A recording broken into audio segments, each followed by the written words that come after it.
लोकसभा चुनाव के नतीजों में इंडिया गठबंधन ने चौंका दिया है और एनडीए यानी बीजेपी को झटके ही झटके लगे हैं। अब देखिए, सवाल ये उठ रहा है कि क्या एनडीए के साथी नीतीश कुमार और चंद्रबाबू नायडू पलट जाएंगे, और अगर पलट जाते हैं तो क्या इंडिया गठबंधन की सरकार अब आना तय है। रिमझिम के 5 पॉइंट्स में देखिए, नीतीश और नायडू कैसे पलटेंगे सत्ता, किस आधार पर हम लोग ये कह रहे हैं। यहाँ पूरे सोशल मीडिया पर मैं आपको बताऊं, मीम्स की बौछार है कि चंद्रबाबू नायडू और नीतीश कुमार मोदी जी का फोन नहीं उठा रहे हैं। ये मीम्स है, इसमें कोई सोर्स से कोई खबर नहीं है। दूसरा, ममता बनर्जी के पास सत्ता की चाबी कैसे है। तीसरा, किन मुद्दों पर अलग है एनडीए के साथी, कि अगर ये दोनों पलटते भी हैं तो ऐसे कौन से मुद्दे होंगे जिस पे एनडीए के इन साथियों में रार होगी। चौथा, बीजेपी के हाथ से कितने राज्य चले गए हैं। और पांचवा, कौन से बड़े चेहरे डूब चुके हैं। तो नमस्ते, मैं हूं रिमझिम जेठानी और आप रिमझिम के 5 पॉइंट्स देख रहे हैं। सबसे पहले मैं आपको यही बता देती हूं, एक पोस्टर आया है जिस पे लिखा हुआ है सबके हैं नीतीश कुमार, और आपको पता है कि नीतीश कुमार पलटी मारने में कितने तेज हैं। तो अब तो ये कहा जा रहा है कि इंडिया गठबंधन ने नीतीश कुमार को डिप्टी सीएम का ऑफर दे दिया है। और अब नीतीश कुमार से ये भी खबर आई है कि शरद पवार ने नीतीश कुमार और चंद्रबाबू नायडू से बात की है फोन पर। देखिए, शरद पवार ने नीतीश कुमार और नायडू से बात की है। तो देखिए, अगर ये लोग पलट जाते हैं तो हो सकता है कि एनडीए सरकार ना बन पाए। अच्छा, मैं आपको पहले मुद्दे बताऊं, पहले आप ये आंकड़ा देख लीजिए। अगर मैं आंध्र प्रदेश की बात करती हूं तो देखिए, टीडीपी 16, वाईएसआरसीपी 4, बीजेपी 3, जेएनपी 2। तो एनडीए गठबंधन का जो सरकार है यहाँ पर, अगर मैं आपको बताती हूँ, सरकार नहीं कहूंगी, एनडीए जो गठबंधन है यहाँ पर आंध्र प्रदेश में, बीजेपी, जेएनपी और टीडीपी का है। और सबसे ज्यादा सीटें टीडीपी ने पाई है। तो हो सकता है कि अपने इस पावर का टीडीपी अब इस्तेमाल करे। और आप यही देख लीजिए, बिहार में भी सबसे ज्यादा सीटों पर इस वक्त जो आगे चल रहे हैं। और देखिए, अब मार्जिन इतना हो गया है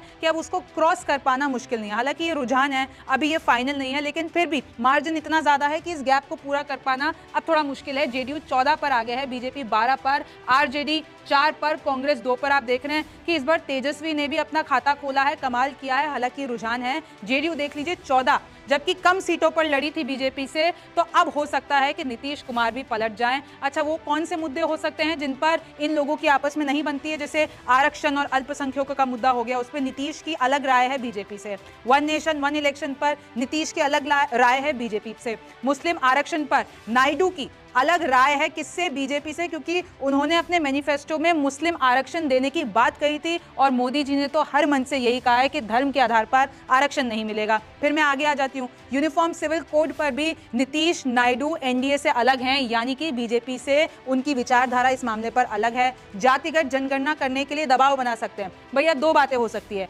या तो चंद्रबाबू नायडू और नीतीश कुमार जो इतने भारी मतों से जीते हैं, जो उनकी सीटें आई हैं, तो या तो वो अब बीजेपी पर दबाव बनाएंगे कि भैया देखो, हमने तो अपनी क्रेडिबिलिटी प्रूफ कर दी है, अब जैसा हम बोलेंगे वैसा तुमको करना पड़ेगा। तो हो सकता है जातिगत जनगणना कराने के लिए दबाव बनाया जाए, बिहार को विशेष राज्य का दर्जा दिलाने की मांग की जाए, कैबिनेट में पावरफुल मिनिस्ट्री की मांग की जाए। और अगर ऐसा नहीं होगा तो 2 मिनट लगेंगे इंडिया गठबंधन सरकार पे जाने के लिए, यानी अगर सरकार बन जाती है वो तब की बात है। लेकिन इंडिया गठबंधन अगर कोई ऑफर दे देते हैं तो सीटें जो हैं वो बहुत इधर से उधर हो जाएंगी। देखिए, अब आप दूसरा ये देखिए, बीजेपी के हाथ से कितने राज्य चले गए हैं। उत्तर प्रदेश में धमाल हो गया है, समाजवादी पार्टी ने जितनी एक्सपेक्टेड नहीं थी उससे ज्यादा सीटें पा ली हैं और अब जो है बहुत ही पावरफुल कंडीशन में आ गई है।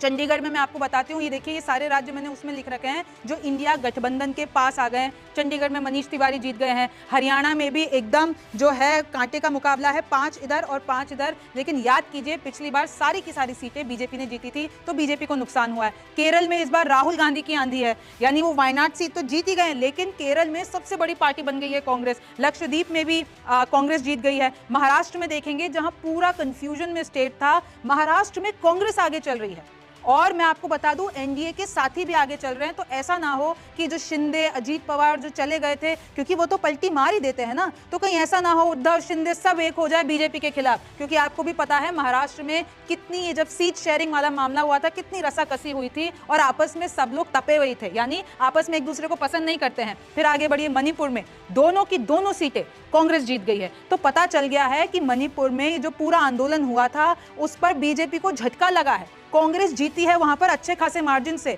पंजाब में देख लीजिए कांग्रेस आगे चल रही है, आम आदमी पार्टी भी पीछे है लेकिन कांग्रेस आगे है। तमिलनाडु में देख लीजिए यहाँ पर जो डीएमके है यानी इंडिया गठबंधन का जो ये पार्टी है वो बहुत आगे चल रही है। तेलंगाना में भी इंडिया गठबंधन सरकार बना रहा है, सरकार नहीं कहूंगी मैं, तेलंगाना में भी ज्यादातर सीटें इंडिया गठबंधन ने जीती है। और बंगाल में ममता दीदी की आंधी है क्योंकि ज्यादातर सीटों पर ममता दीदी आगे है। अब देखिए एनडीए के पास जो राज्य आए हैं अंडमान, आंध्र प्रदेश, वहां पर भी मैं आपको बता रही हूँ खेला हो सकता है, क्योंकि आंध्र प्रदेश इसलिए कह रही हूँ क्योंकि टीडीपी जीत गई है और टीडीपी साथी है बीजेपी की, अगर वो पलट गई तो भैया टाटा बाय बाय। अरुणाचल में एनडीए, असम में भी कुछ टक्कर दे पाई है कांग्रेस, लेकिन ज्यादातर जो है उधर बीजेपी की सीटें आई है। छत्तीसगढ़ में भी बीजेपी ने कमाल कर दिया है। गुजरात में जीत तो बीजेपी गई है लेकिन सारी की सारी क्लीन स्वीप नहीं हो पाया है, एक सीट कांग्रेस जीत गई है। देखिए नरेंद्र मोदी के गढ़ में एक सीट कांग्रेस का जीत जाना कांग्रेस के लिए तो जीत है भाई साहब। हिमाचल में पूरी की पूरी एनडीए के पास चली गई है। झारखंड में एनडीए के पास, हालांकि जो सोरेन की भाभी हैं वो यहाँ पर हार गई हैं। कर्नाटक में देख लीजिए, कर्नाटक में भी कहा जा रहा था कि पूरी की पूरी सीटें, क्योंकि पिछली बार आपको याद होगा अच्छा खासा मार्जिन बीजेपी ने कर्नाटक से ही लिया था, लेकिन इस बार एकदम कांटे की टक्कर है, कांग्रेस ने दी है लेकिन पूरी नहीं जीत पाई है, लेकिन बढ़त इधर एनडीए की है। मध्य प्रदेश में भी पूरा पूरा एनडीए के हाथ में है, दिल्ली भी पूरा एनडीए के पास यानी बीजेपी के पास है। उड़ीसा में इंटरेस्टिंगली बीजेपी ने बीजेडी यानी नवीन पटनायक को गायब कर दिया है, विधानसभा चुनाव से भी और लोकसभा चुनाव से भी, तो बीजेपी ने उड़ीसा में अपना राज बना लिया है। राजस्थान में देख लीजिए रिकॉर्ड तोड़ दिया है, मैं खुद राजस्थान से हूं, 10 साल से वहां पर कांग्रेस ने खाता नहीं खोला था और अभी मैं आपको एक ग्राफिक दिखाऊंगी कि लगभग 8 सीटों पर वो आगे चल रही है। बड़े बड़े दिग्गज वहां पर हार गए हैं, वहां पर ये कयास आरोप लगाए जा रहे हैं कि एक तो जो है गहलोत का जादू चल गया है और वसुंधरा राजे ने कोई खेल कर दिया है, ये सोशल मीडिया पर आरोप चल रहे हैं। उत्तर प्रदेश में आपको ऑलरेडी बता चुकी हूँ, उत्तराखंड में देख लीजिए, उत्तर प्रदेश पूरा का पूरा तो आपका एनडीए के पास ही है, लेकिन ये जो समाजवादी पार्टी का खेल है ना वो मैंने आपको बताया, इसलिए उत्तर प्रदेश मैंने वहां भी लिखा है और यहाँ पे भी लिखा है। उत्तराखंड पूरा का पूरा बीजेपी के पास चला गया है। अब एक एक करके देखिए, मैं आपको ये भी बता देती हूँ, तमिलनाडु में डीएमके 21, कांग्रेस 9, ये इलेक्शन कमीशन की वेबसाइट पर है। तेलंगाना में देख लीजिए बीजेपी और कांग्रेस की कांटे की टक्कर, यानी बीजेपी 8, कांग्रेस 8, एआईएमआईएम 1। इसमें इंटरेस्टिंगली माधवी लता जो वो पतंगे उड़ा उड़ा के ओवैसी की पतंग काट रही थी वो खुद हार गई हैं, और ये 1-2 हज़ार वोटों से नहीं, तकरीबन 3-4 लाख वोटों से ओवैसी से हार गई है इस सीट पर। और देखिए तेलंगाना में बीजेपी के लिए 8 सीटें आना इन लोगों के लिए एक बड़ी उम्मीद है कि दक्षिण में बीजेपी के पैर पसर रहे हैं। पंजाब में देखिए कांग्रेस 7, आम आदमी पार्टी 3, शिरोमणि अकाली दल 1 और इंडिपेंडेंट 2, तो इधर कांग्रेस ने कमाल किया है। खैर इधर तो बीजेपी 0 ही है, तो पंजाब तो पूरा का पूरा बीजेपी के हाथों से चला गया है। महाराष्ट्र में देखिए कितने अलग अलग आंकड़े हैं, सबसे पहले कांग्रेस 12, बीजेपी 11, और अगर आप यूबीटी यानी उद्धव की बात करते हैं तो 10। तो आप देख लीजिए इंडिया गठबंधन कितना आगे है यहाँ पर।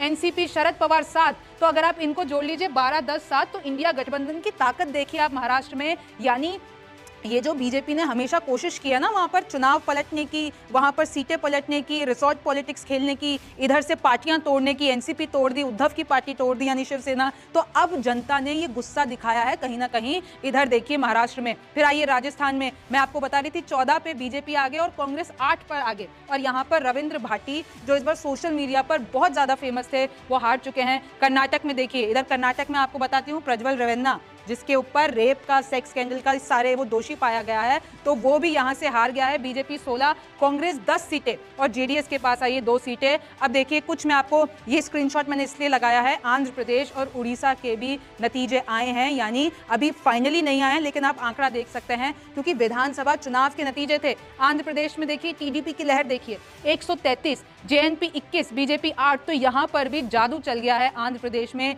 टीडीपी का, एनडीए का तो चल गया है, लेकिन अब अगर चंद्रबाबू नायडू इस पावर को लेकर इंडिया गठबंधन में चले जाते हैं तो भैया बीजेपी के लिए खतरे की घंटी है। वाईएसआरसीपी 13, आप देखिए इधर कांग्रेस दूर दूर तक नहीं है। इधर जो जगन मोहन रेड्डी की बहन थी वो राहुल के साथ यानी वाईएस शर्मिला आके मिल गई थी और खूब कहा जा रहा था क्योंकि तेलंगाना में हवा है तो आंध्र प्रदेश में भी हो जाएगी, क्योंकि तेलंगाना कांग्रेस जीत गई है तो आंध्र प्रदेश जीतना बहुत छोटी सी बात है, लेकिन ऐसा कुछ नहीं हुआ। कांग्रेस यहाँ पर दूर दूर तक नहीं है। और उड़ीसा में देखिए बीजेपी 79, बीजेपी 49, तो विधानसभा में भी बीजेपी एक तरीके से नवीन पटनायक को खा गई है। आगे देख लीजिए वेस्ट बंगाल में, आपको बता रही थी वेस्ट बंगाल में टीएमसी 29 सीटों पर आगे चल रही है, बीजेपी 12 सीटों पर और कांग्रेस 1 पे, लेकिन इधर अधीर रंजन चौधरी यूसुफ पठान जो कि पूर्व क्रिकेटर हैं, उनसे हार गए हैं। और देखिए टीएमसी की आंधी तो यहाँ पर दिख रही है। उत्तर प्रदेश में देखिए बीजेपी 36 और एसपी दूसरे नंबर की पार्टी 33, कांग्रेस 7 सीटों पर आगे है। ये देखिए एक बड़ा आंकड़ा है कांग्रेस के लिए, 7 सीटों पर आगे आना। आरएलडी 2 पर, एएसपी केआर 1 पर और अपना दल 1 पे। और देखिए क्योंकि अब इतना वक्त हो गया है ईवीएम्स को खुले हुए, शुरुआती रुझान नहीं है, ये तकरीबन स्टेबल हो गया है, तो अब मामला सारा ऐसा चल रहा है। अब मैं आपको बताने वाली हूं कि कौन से दिग्गज हारे हैं और कौन से दिग्गज जीते हैं। अब आप ये जान लीजिए सबसे पहले कि बीजेपी के ऐसे कौन से दिग्गज हैं जिन्होंने इतने कॉन्फिडेंस में थे वो, लेकिन अब वो हार चुके हैं। स्मृति ईरानी, केएल शर्मा यानी किशोरी लाल शर्मा से अमेठी हार गई हैं। और आप सबको पता है स्मृति ईरानी राहुल गांधी की जो अमेठी वाली जंग थी, और कोई 5-10 हज़ार वोट से नहीं आ रही है, 1.5 लाख वोट से स्मृति ईरानी और केएल शर्मा, एक कार्यकर्ता जिनको पता भी नहीं था कि उनको टिकट मिलने वाली है, ना आपने और मैंने कभी उनका इतना नाम सुना था, उन्होंने स्मृति ईरानी को हरा दिया है, केंद्रीय मंत्री जिन्होंने राहुल गांधी को हराया था। तो देखिए बहुत बड़ी बात है। अजय मिश्र तेनी लखीमपुर खीरी से हार गए हैं। संजीव बालियान केंद्रीय मंत्री हार गए हैं। सीता सोरेन मैंने आपको बताया था झारखंड में, वो भी हार गई हैं। प्रज्वल रेवन्ना हार गए हैं। और कौन जीता है दिग्गज? सुप्रिया सुले जीत गई हैं। देखिए शरद पवार का जो गुट है वो खुशी मना रहा है इस बात की कि न्याय की जीत हुई है, उनका ये कहना है। राहुल दोनों सीटें जीत गए हैं। और अगर मैं दोनों सीटें मिला दूं कौन कौन सी, वायनाड और रायबरेली, तो 6 लाख से ज्यादा जीते हैं। तो देखिए राहुल गांधी के लिए ये बहुत बड़ी जीत है। राहुल गांधी ने जो मेहनत की है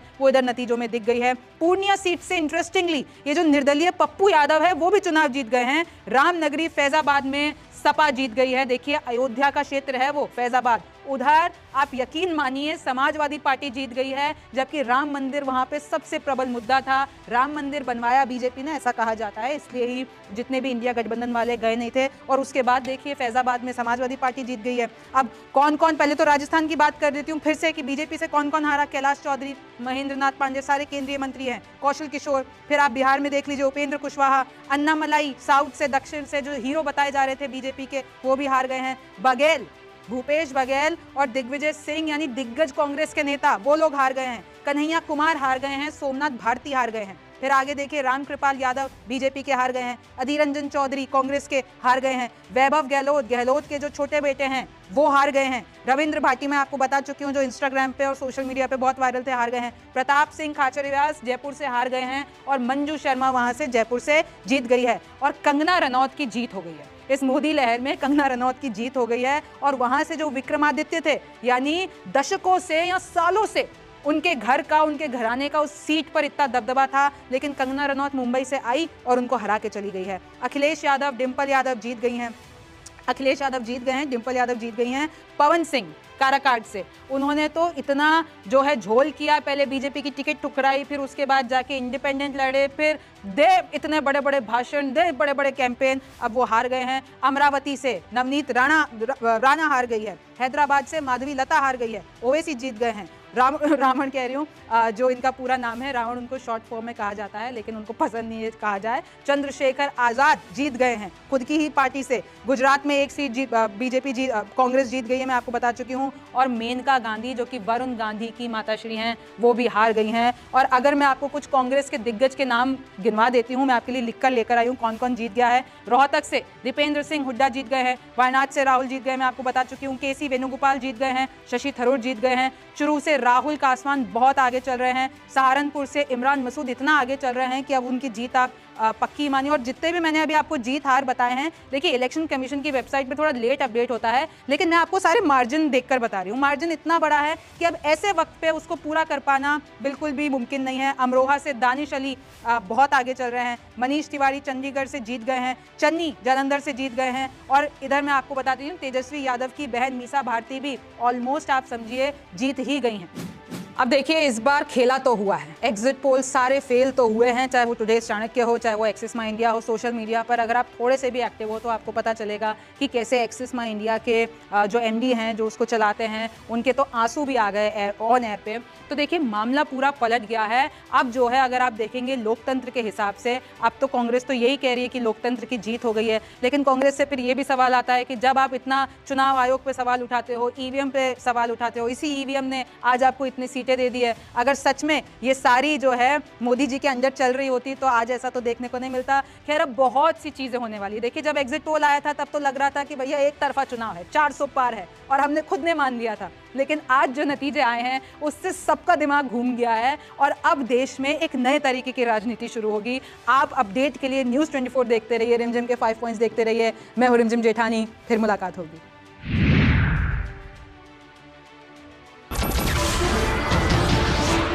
नमस्कार, मैं हूं मानक गुप्ता।